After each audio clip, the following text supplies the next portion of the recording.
पुढच्या बातमीला वळूयात। भिवंडीच्या भंडारी कंपाऊंडमधील गंगारामवाडी इथल्या कोहिनूर अपार्टमेंटची बिल्डिंग कोसळलेली आहे आणि यामध्ये 3 जणांचा मृत्यू झालेला आहे, तर 3 जणांना वाचवण्यात यश आले। ढिगाऱ्याखाली आणखी 5 जण अडकल्याची भीती व्यक्त केली जाते। एनडीआरएफ आणि टीडीआरएफच्या पथकांकडून युद्ध पातळीवर बचाव कार्य सुरू आहे। प्रशासनाचे अधिकारी घटनास्थळी उपस्थित राहून बचाव कार्यावर लक्ष ठेवतात।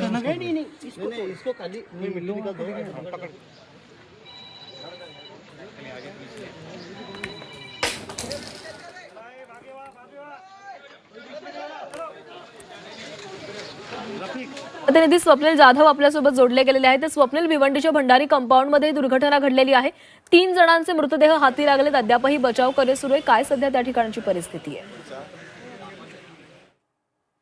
नक्कीच या ठिकाणी भिवंडीतील भंडारी कंपाऊंडमध्ये इमारतीकडून दुर्घटना घडलेली आहे, मात्र अद्याप 3 मृतदेह बाहेर काढण्यामध्ये एनडीआरएफ आणि टीडीआरएफला यश आलेलं आहे। मात्र या ठिकाणी अद्यापही बचाव कार्य सुरू असल्याचं पाहायला मिळतं। आणखी 4 ते 5 मृतदेह जे आहेत ते या ठिकाणी ढिगाऱ्याखाली दबले असल्याची माहिती समोर येते। खरं तर ही आपण बी विंग पाहतोय जी पडलेली आहे, त्या बाजूला सुद्धा ए विंग आहे। एकूणच ही इमारत धोकादायक होती आणि वारंवार नोटिसा दिल्यानंतर ही इमारत खाली करण्यात आली होती। मात्र काही डागडुजीचं काम या इमारतीमध्ये सुरू असल्याची माहिती येथील स्थानिकांनी दिलेली आहे आणि यानंतर खरं तर रात्री 11च्या दरम्यान ही इमारत ढासळली असल्याचं पाहायला मिळतं। मोठी दुर्घटना घडलेली आहे, मात्र इमारत खाली करण्यात आली असल्यामुळे एकूणच आपल्याला आपण बघतोय मोठी जीवितहानी झालेली नाहीये। मात्र अद्याप या ठिकाणी आपण बघतोय बचाव कार्य सुरू आहे, कारण 5 जणांना या ढिगाऱ्याखाली दबले असल्याची माहिती ही टीडीआरएफ आणि एनडीआरएफ कडून देण्यात आलेली आहे। आतापर्यंत 3 मृतदेह काढण्यात आलेले आहेत। या ठिकाणी एक मोठी मशीन आपण बघतोय जेसीबीची लावण्यात आलेली आहे आणि ह्या जेसीबीच्या मशीनच्या साहाय्याने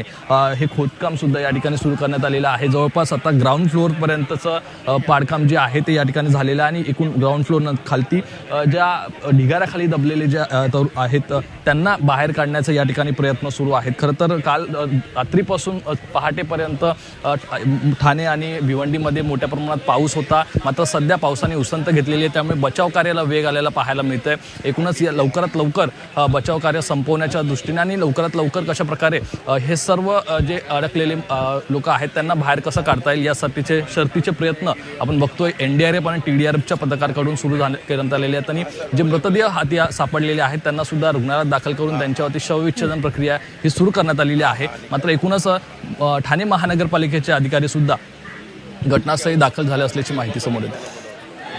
स्वप्नील, धन्यवाद दिलेल्या सविस्तर माहितीसाठी। तर या ठिकाणी आता बचाव कार्य सुरू आहे, 3 जणांचे मृतदेह बाहेर काढण्यात आलेले आहेत, त्यामुळे आता बचाव कार्यामध्ये या बचाव कार्याच्या जे काही कर्मचारी आहेत त्यांच्या हाती आणखी काय लागतं हे पाहावं लागणार आहे। सध्या 3 मृतदेह बाहेर काढण्यात आलेले आहेत।